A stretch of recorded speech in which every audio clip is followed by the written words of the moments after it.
আজকে আমি নতুন একটা ভিডিও নিয়ে আসছি আপনাদের জন্য। আজকে আমি সর্ষে ইলিশ নিয়ে আসছি, নতুন একটা গ্রামের। তো এখানে আমি 2টা ইলিশ মাছ নিছি।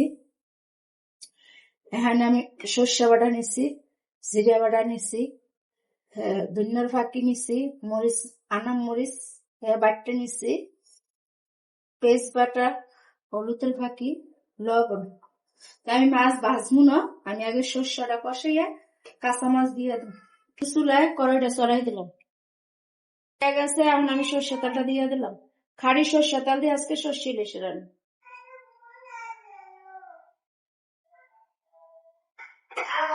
এখন আমি পেঁয়াজ কুচি দিয়ে দেবো,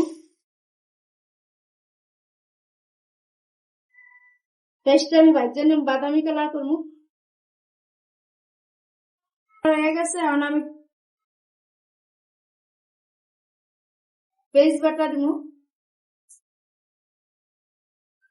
জিরা বাটা দিব, ধনিয়া বাটা দিব, মরিচ বাটা দিব। আপনারা আসলে ফাঁকিও দিতে পারেন, আমি সব বাটতে দিচ্ছি।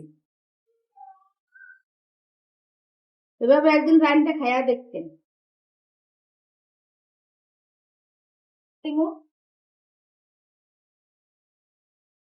সর্ষেটা ভালো মতন কষাবো আমি। এখন আমি হলুদের ফাঁকি লইছি পরিমাণ মতন, 1 চামচের কম। আমি লবণ লইছি পরিমাণ মতন। এই দিয়ে আমি ভালো মতন কষাইলাম।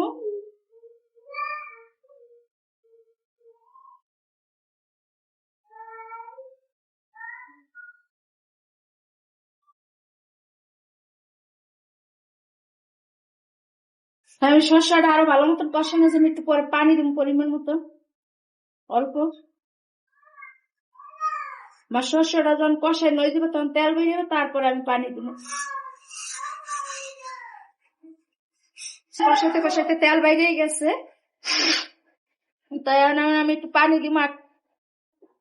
এখন আমি পানি দিয়ে দিব। তা আমি এই যে পানি দিছি, এই পানিতে এখন আমি মাছ ছাড়িয়ে দিব আর পানি দিব। আপনারা চেষ্টা করবেন অল্প পানি দিয়ে রাঁধতে। বেশি পানি দিলে মাছটা স্বাদ লাগে না, ঘেরানো পায় না। আমি মাছটা ছাড়িয়ে দেবো, ঝোলটা বলক হয়েছে। এখন আমি মাছগুলি ছাড়িয়ে দেবো। বিসমিল্লাহ।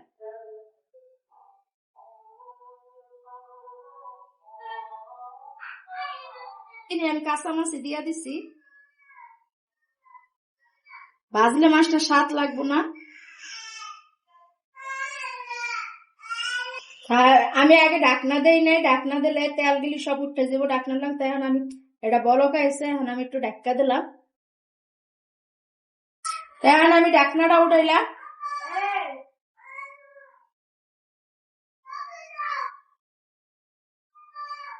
দেখেন কালারটা কি সুন্দর হয়েছে।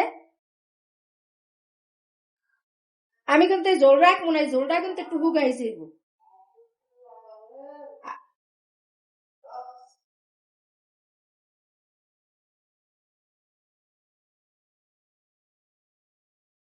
এই যে কি সুন্দর কালারটা হয়ে আছে, তেলও বাইরেছে কি সুন্দর।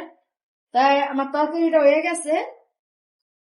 এই পর্যন্তই দর্শক, আমার ভিডিও আজকে